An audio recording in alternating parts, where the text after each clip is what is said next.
Assalamu alaikum rahmatullah. My full name is Rasul Abdullah. My matric number is 702730. Today, we'll talk about Malaysia's GDP per capita growth from the 1970s to 2024. GDP per capita means the average income of people in the country. It helps us understand how people's living standards change over time. Over many years, Malaysia's economy has grown and developed, and also the country moved from agriculture to industry and services. Because of this, income levels increased and people's lives improved. However, Malaysia also faces some economic problems such as the Asian financial crisis and the COVID-19 pandemic. In this presentation, my groupmates will explain the general growth trend and how these events affects Malaysia's economy. My name is Srinika and my metric number is 301709. Okay, this graph visually charts Malaysia's GDP per capita growth from 1970 to 2024. The overall upward trend is clear, showing strong long-term economic expansion. You can also see distinct periods of acceleration such as the steep climb from the late 1980s to the 1990s. Importantly, the graph highlights temporary dips during major global crises, like the small decline in 1975 during the oil crisis, the sharp drop in 1998 due to the Asian financial crisis, and the fall in 2020 from the COVID 19 pandemic.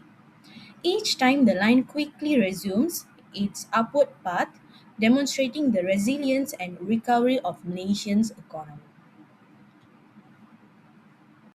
Based on the table and graph below, between 1970 2000 to 2024, we can see that Malaysia experienced strong and consistent economic growth, despite some decline of the percentage in GDP per capita due to several internal and external factors. This growth proved that our country has experienced a major change in terms of economic structure, namely from an agriculture-based economy to an industry and services-oriented economy. In the early 1970s, our government introduced new policies under the New Economy Policy (NEP) in 1971. As a result, we were able to witness a very high growth in Malaysia GDP per capita, which increased from 0.59% in 1972 to 0.74% in 1976 in just 5 years.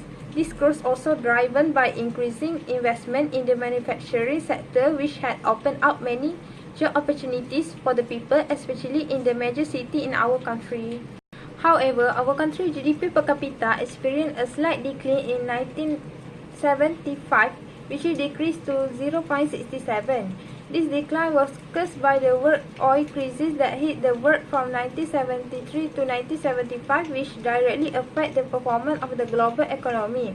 However, the Malaysian economy recovered in the late 1970s to early 1980s, which GDP per capita percentage showed a positive increasing, which increased to 0.94% in 1981 compared to 0.74% in 1976. This situation occurred because of the government begin to incentive heavily industry like establishing state-owned companies like Pewaja Steel. In 1997, we can see that Malaysia GDP per capita experienced a significant decline. GDP per capita was 1.90% decreased to 1.72% in 1998.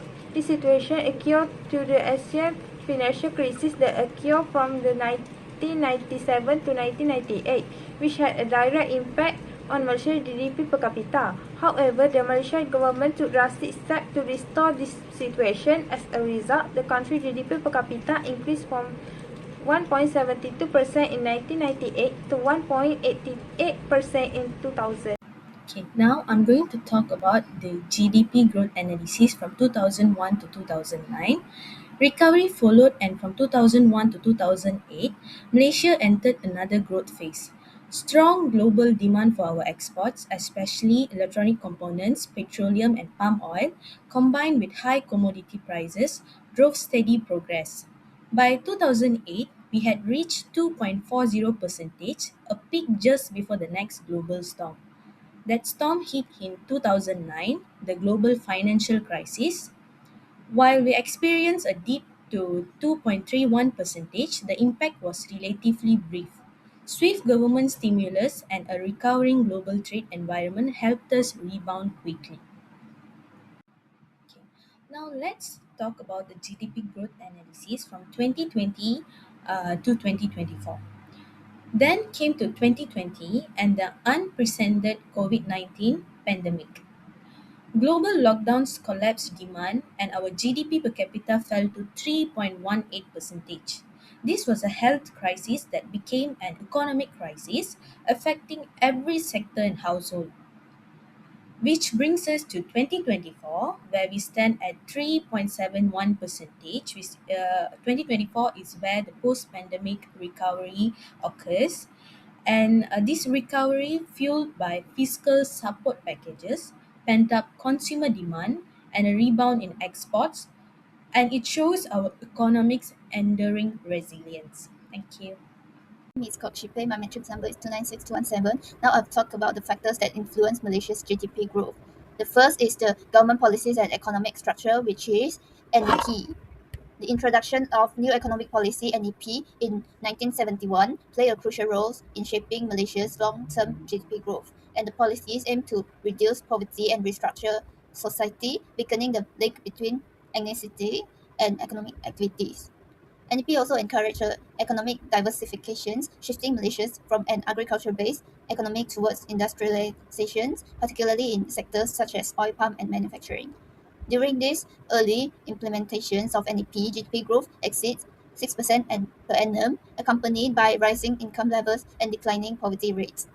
These reforms laid a strong foundation for sustained economic growth and structural transformations. The second is the external shock, which is the Asian financial crisis.